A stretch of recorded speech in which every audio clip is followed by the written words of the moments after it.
झूठ बोलकर विधानसभा का चुनाव लड़े नरेंद्र मोदी और अमित शाह। धोखा देके चुनाव जीतने का प्रयास कर रहे हैं। ये घबराए हुए हैं कि कहीं धोखा हो गए हमारे हालत खराब नहीं हो जाए। 5 मुख्यमंत्री और केंद्रीय मंत्रियों ने बोला झूठ। और मोदी जी ने, अमित शाह जी ने, 5 मुख्यमंत्रियों ने, केंद्रीय मंत्रियों ने पूरा झूठ बोल के चुनाव लड़ा। 5 लाख रुपए हिंदू को, 50 लाख रुपए मुसलमान को। हुकूमत में रहने वाले लोगों को सच का लेना चाहिए सहारा। इतने बड़े पदों में बैठे हुए लोग झूठ बोलेंगे, कैसे काम चलेगा देश का? जो हुकूमत में है उन कम से कम सच्चे का सहारा लेना चाहिए। इस बात का मुझे दुख है। पूर्व मुख्यमंत्री अशोक गहलोत ने बोला प्रधानमंत्री मोदी और राजस्थान की भजनलाल सरकार पर हमला। अरे इतने पेपर आउट हो रहे हैं, यूपी के अंदर हो रहे हैं, मध्य प्रदेश में हो रहे हैं, कहाँ नहीं हो रहे हैं? रेप कहाँ नहीं हो रहे हैं? आज 3 महीने सरकार को हो गए, राजस्थान में कितनी जगह रेप हुए हैं? राहुल गांधी की न्याय यात्रा में पूर्व मुख्यमंत्री अशोक गहलोत धौलपुर जाते समय दौसा में रुके।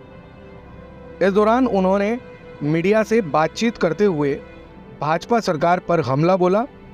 उन्होंने भारत जोड़ो न्याय यात्रा को ऐतिहासिक यात्रा बताते हुए कहा कि पूरे विश्व में कभी किसी ने इतनी लंबी यात्रा नहीं निकाली होगी। यह ऐतिहासिक यात्रा है। उन्होंने कहा कि देश के पंजाब में किसान आंदोलन को लेकर बैठे हुए हैं। किसानों पर फायरिंग हो रही है। 7 किसानों की मौत हो गई। इससे पहले भी 700 किसान मारे गए थे, लेकिन सरकार को किसानों की फिक्र नहीं है। इस दौरान गहलोत ने ईआरसीपी को लेकर भी भजनलाल सरकार को घेरा। उन्होंने कहा कि ईआरसीपी को नया नाम देकर धन्यवाद यात्रा निकाली जा रही है। ये इनके जुमले हैं, इनको इस प्रकार से धोखा नहीं देना चाहिए। उन्होंने कहा कि प्रधानमंत्री नरेंद्र मोदी और अमित शाह सहित 5 मुख्यमंत्री और केंद्रीय मंत्रियों ने झूठ बोलकर विधानसभा का चुनाव लड़ा, राजस्थान की जनता को गुमराह किया, बताया कि 5 लाख हिंदुओं को और 50 लाख मुसलमानों को दे दिए। अब ऐसे झूठ बोलकर चुनाव जीतोगे तो कैसे काम चलेगा? जो लोग हुकूमत में हैं उन्हें कम से कम सच का सहारा लेना चाहिए था। गहलोत ने कहा कि भले ही हमारी सरकार चली गई, लेकिन आज भी लोगों को हमारी योजनाओं को याद करते हुए फख्र होता है। उन्होंने कहा कि वो हाथ जोड़कर सरकार से मांग करेंगे कि जो योजनाएं सिरमौर हैं, जन कल्याणकारी हैं, उन्हें बंद ना किया जाए और गरीब जनता का सरकार ध्यान रखे। आप ही सुनिए क्या कहा पूर्व सीएम गहलोत ने। देखिए, यात्रा तो ऐतिहासिक है। पूरे विश्व के अंदर ऐसी यात्रा किसी ने नहीं निकाली होगी। भारत जोड़ो यात्रा थी पहले, अब भारत जोड़ो न्याय यात्रा है। जिस रूप में राहुल गांधी ने मैसेज दिया है, जिस रूट से वो निकल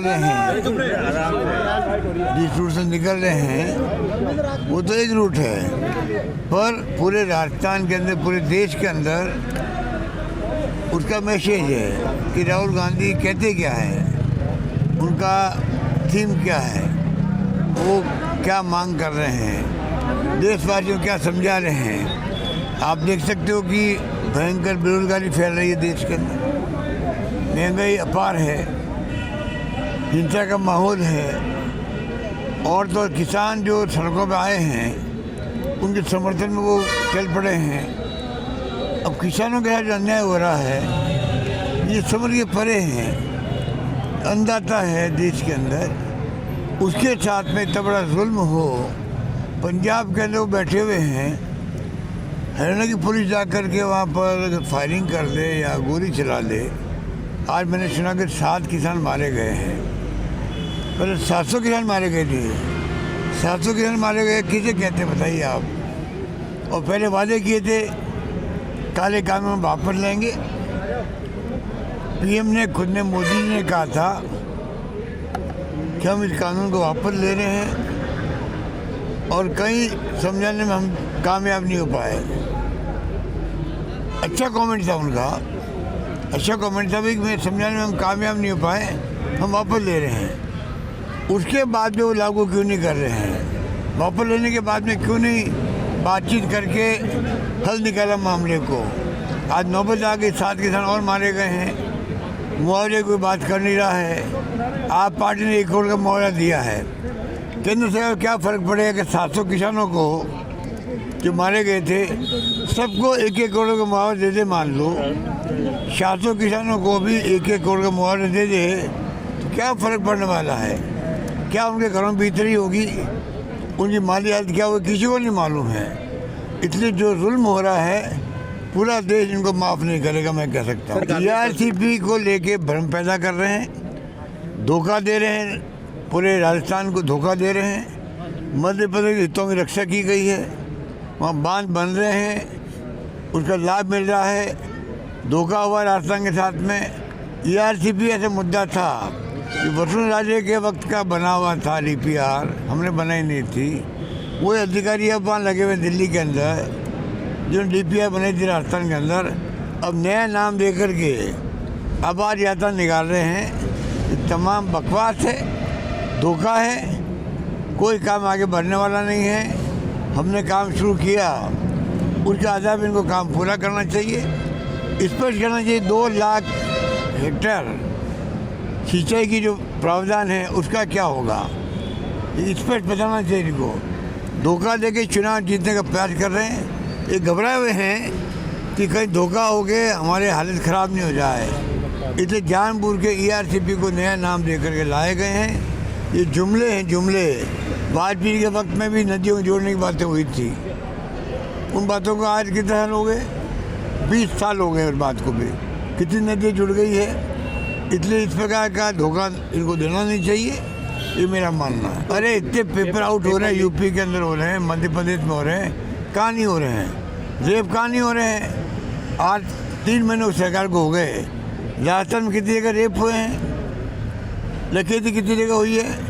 पर हमें बदनाम करने के लिए हमने विकास के आधार पर चुनाव लड़ा, और मोदी जी ने, अमित शाह जी ने, 5 मुख्यमंत्रियों ने, केंद्रीय मंत्रियों ने पूरा झूठ बोल के चुनाव लड़ा। 5 लाख रुपए हिंदू को, 50 लाख रुपए मुसलमान को।